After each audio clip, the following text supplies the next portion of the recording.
Hello everyone, today I rode Bear. Bear is the polar opposite to Winston. Winston's now gone on break now, by the way, so he's going to be out for a while. Anyways, so he's the polar opposite to Winston. He loves to move forward. He's incredibly strong. He gets so fired up when he jumps, even if it's only like 30 centimeters like we did today. But this is kind of the ride. I just want to talk you through how I kind of identified my weak spots, what I need to work on, and how I attempted to control this very, very strong and forward horse.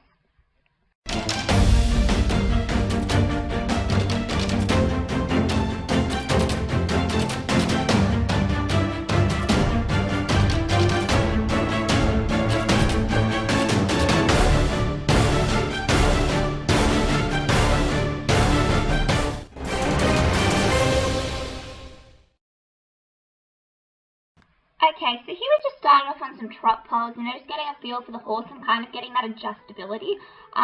Pretty much what I've gathered right now is I'm just kind of feeling, how I can control him. This is before we've cantered, so I've got no idea what's coming. But pretty much what I'm doing is I don't want to be hanging off his head all the time, because I feel like that's just going to get him annoyed. So right now I'm thinking slow the rise to slow the horse. And also as well, he was quite wobbly, and I wasn't sure if that was because I was playing too much with my reins or, moving too much with my leg, but I'm really focusing on just, picking a point. I have to get him to it, and I need to be straight. And as you can see, I am looking down a lot. It's something I do, but, whenever I feel that wobble coming, I really try and make a point, look up, pick a spot you want to get to, and get there. So he's actually incredibly comfortable. I love the feel of this horse, even after, having a bit of a psycho lesson. I just really love this horse. He's desirably moving forward. He always wants to go, and that's very different to Winston. And it was quite nice to be on a horse who, moves off when you tell him to. Also, what I'm doing too is I want my transitions to stay quite quiet, because I felt like whenever I went from a walk to a trot, he got quite, not hyped up, but he just threw a little bit of attitude. Not to say he didn't want to, but just to say that, oh, okay, we're trotting now, and I just want to focus on getting those transitions nice and quiet. Here we're coming over again. I'm just trying to stay super quiet on this horse. Perfect, beautiful trot poles. Everything went great there, I felt like. So yeah.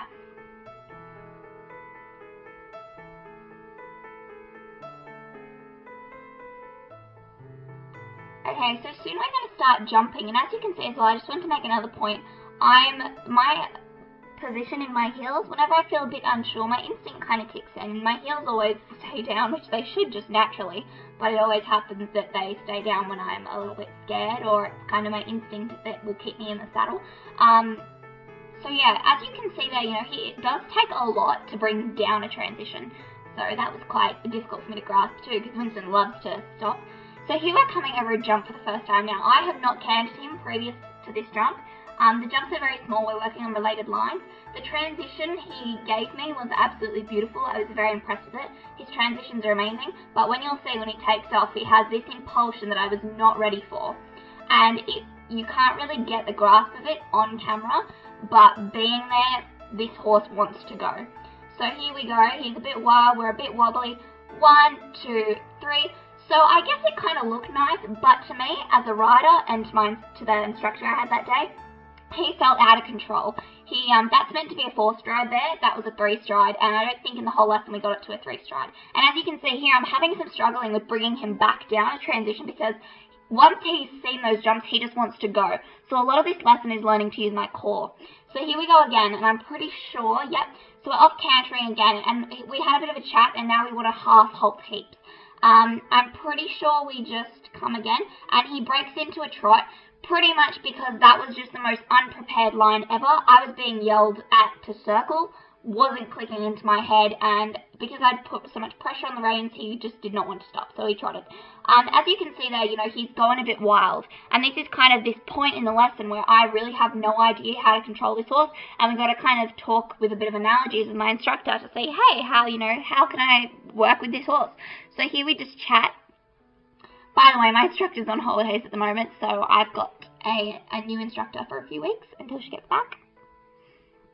So here we're just talking, and basically what he's saying is he is asking me to go out again and really get that half halt, putting my core into the half halt. Now, at this point in the ride, I understand what he means, but I'm not enforcing it well enough. So you'll see I'll go off and canter in a circle again, And eventually, we come back to a halt, and Sean, the instructor, actually gets on, and he shows me, you know, what a half halt's supposed to look like. So, we'll just wait till I head out. I haven't cut anything out, I'm so sorry. I just wanted you guys to see everything for exactly how it is, because I just don't want you to blind you and only show you the good bits. I want to show you the bad bits too. This horse is beautiful though, like seriously, he holds his head so nice, he holds his body so nice, he's so comfortable. Can't express to you. He's just like sitting on a lounge chair. Okay, so now we're coming out. See again how he had that tiny bit of attitude? I'm trying to avoid that. So now we have our canter transition, and I'm trying to keep everything very clear in black and white, so you'll see my outside leg really slides back, not because he has a problem with his leads, but I just want, there we go. Lovely canter transition, I was really impressed with that. And you can see too, you know, his tail's flinging, he's excited about life. So here, you can see I'm kind of, because I'm quite unbalanced at this point, I'm using the back of my butt to bring him slower, which in turn is just making him even more wild because I'm unbalanced as a rider. So this is another point we need to improve on after this, is that, you know, I can't ask for something whilst being unbalanced because it just makes it worse. So I think I actually hop off. Here, Sean gets on, shows me what to do, and then I get back on and have another crack. So we've come back on. I've seen what it's supposed to look like, and now I'm going out and trying to achieve that.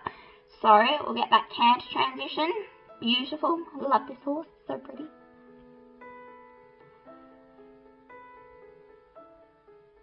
You guys have no idea how much my abs are hurting right now in this ride. Okay, so now I'm thinking sit back, pull, pull, pull. Pretty much just pull is pretty much all I'm thinking. 1, 2, 3. So I felt like that distance was nice, but again, you know, like, when you watch it back on video, it doesn't look too out of control, but being there as a rider, I felt out of control. You know, I want to be able to achieve that adjustability where I can go from a 4 to a 3. Now, Sean here shows me, and he's like, this is what Bear is doing, and this is how you're reacting. Boom. Okay, fall over because you have no core strength at all. Then he shows me, anchor your heels, get your core working, pull from your hands to your core when I pull on the reins. And so now we're kind of establishing that half-halt defense position that's gonna give me the best ability to get control. So there you can see, you know, he's pulling really hard. I'm kind of coming up, but it's nowhere near as bad as before. So now we've kind of got an analogy of how hard I'm supposed to be pulling and the spots I'm supposed to be pulling it to. So I'm supposed to be anchoring my heels. I'm supposed to be bringing my arms really strong, close together and down towards my core, not just pulling them up in the middle of nowhere. So we have a nice canter transition. Oh, that one actually wasn't too great, that one. So we come around again, and this is actually, I actually am pretty sure he freaks out here because his boot falls off, so he has like a buck and something, because his boot falls off and he spooks at it. So we're coming in, and I actually feel like it was quite nice and balanced, but oh no. Okay, quickly, I just want to say, that was actually really good. You know, he broke into the trot, but that's because he started listening to what I was asking to happen. And obviously, you guys can't hear the instructor at the moment, but he was like, good, good, good, because at least he was listening and he thought, you know, okay, let me really bring it back. Even if that meant having to trot before the first jump, at least he brought it back and he actually listened. So that's what we aim for. Even if it's not cantering the whole way, at least, you know, he kind of put in that little bit of a deeper distance. He didn't jump so away from the jump. So now we come around again. Now here I'm really using that core, and you'll see, oh, you can't really see, but you can see constantly my arms just like, you know, you can't really see too much, but they're kind of flexing and just really pulling back. I'm pretty sure he's very freaks out. Yeah, so he freaks out because his boot fell off as he was going over the jump, so he had a spaz attack, and yeah, pretty much. So that was kind of a fail. That's alright, bit of a gear malfunction.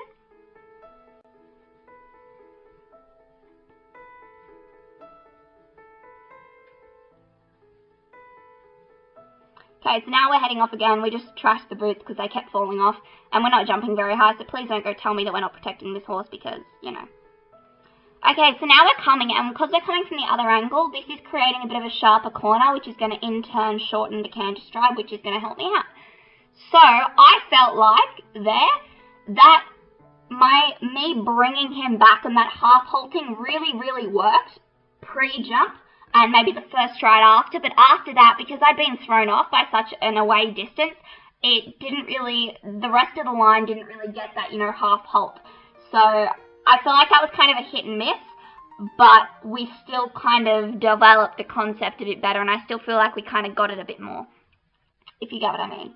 Like you'll see my leg go up, and I think just him with that away distance kind of threw me off, and then I couldn't regain my core again.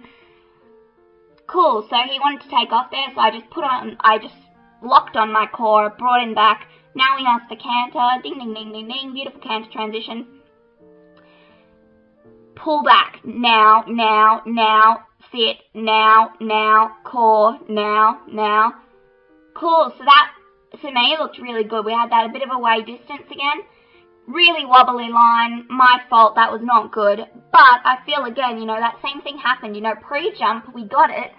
When we landed, him just he threw me off, basically. So the end cap of this ride, the reason why I really wanted to commentate this is because I felt like, not only did I have heaps of fun and I wanted to commentate it for you guys, but I just wanted to say, I love when I ride these different horses because it really not only shows your strengths, but shows your weaknesses that you really need to work on. For me, that's my core, so I'm going to try and do a lot of work now on my core and getting it strong, because when you can see, like if I'm on Winston, it's fine because you don't really need to use your core too much, but when I get on horses like this, it can kind of become dangerous if I have no core. So that's kind of just what I wanted to talk about. Anyway, so yeah, Winston's on break. He should be out for a few weeks, but until then, I hope you guys enjoy me working with these other horses. Don't forget to give the video a thumbs up. Bye!